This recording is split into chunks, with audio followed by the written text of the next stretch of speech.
Bienvenue dans ce tutoriel Relate. Maintenant qu'on a vu comment créer un projet, comment créer des concepts et comment faire des liens, voyons maintenant d'autres fonctionnalités utiles afin de travailler efficacement dans la plateforme.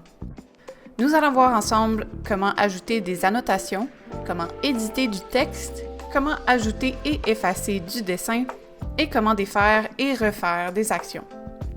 Dans la barre d'outils de gauche, nous avons vu à quoi sert le premier bouton, soit pour créer un projet lorsqu'on est au premier niveau, ou bien pour créer un concept lorsqu'il est à l'intérieur d'un projet. Voyons ensemble à quoi servent les autres boutons de cette barre d'outils. Juste en dessous du bouton de concept, on retrouve le bouton d'annotation.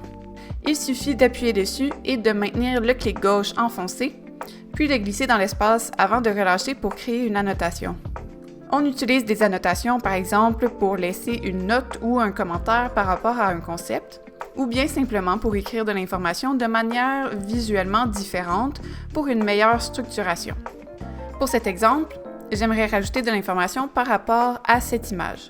Donc, je vais retourner dans ma source et je vais sélectionner ce texte ici qui concerne l'image. Je vais copier, puis je vais venir le coller ici. Puis je peux changer la taille de l'annotation. Maintenant qu'on a du texte en annotation, on peut l'éditer. En surlignant le texte, on voit que des options d'édition apparaissent juste en haut ici.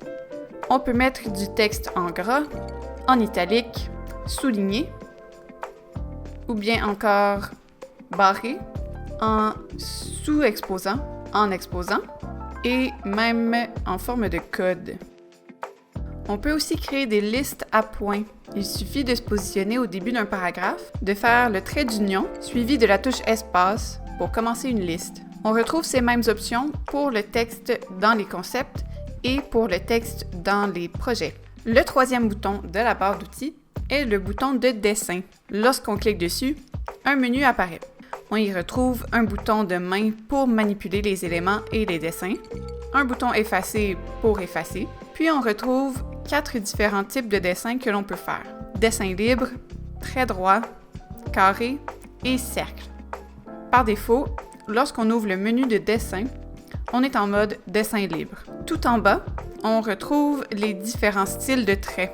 Par défaut, vous retrouverez 3 styles différents, mais chaque style peut être édité par son épaisseur, son opacité et sa couleur. Prenons par exemple le dessin libre avec le premier style de trait. On garde le clic gauche enfoncé et on dessine.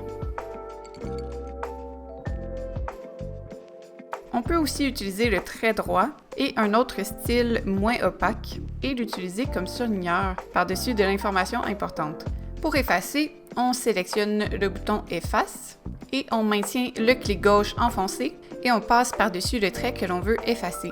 Une autre façon d'effacer les traits, c'est d'utiliser la main, de sélectionner le trait à supprimer et appuyer sur la touche Supprimer. Enfin, pour fermer le menu de dessin, simplement appuyer sur le X en haut à droite du menu ou simplement réappuyer sur le bouton du menu de dessin dans la barre d'outils. Enfin, les 2 derniers boutons de la barre d'outils de gauche sont les boutons de défaire et refaire qui permettent de revenir en arrière afin de récupérer les dernières actions réalisées. On peut revenir en arrière jusqu'à 1 heure avant la dernière action. Si par exemple on travaille en équipe dans un projet et qu'on veut voir les derniers changements, on peut mettre en surbrillance les modifications. Pour faire ça, on va cliquer sur notre avatar en haut à gauche de l'espace pour ouvrir le menu de gauche. Puis on va descendre jusqu'à la section « Mettre en surbrillance les changements ». Puis on va sélectionner à partir de quel moment dans le temps on veut voir les changements. Donc on peut cocher ici, choisir depuis, disons, hier, jusqu'à aujourd'hui. Pour fermer le menu de gauche, on peut soit utiliser le X dans le haut du menu ou simplement cliquer dans l'espace. Et on peut voir que le lien web de la pénicilline a été ajouté depuis hier. C'est pratique pour les équipes qui travaillent en asynchrone ou encore pour évaluer des projets avec une date limite précise. Comme toujours, vous pouvez retrouver ces fonctionnalités dans le centre d'aide en appuyant sur le point d'interrogation tout en bas du menu de gauche.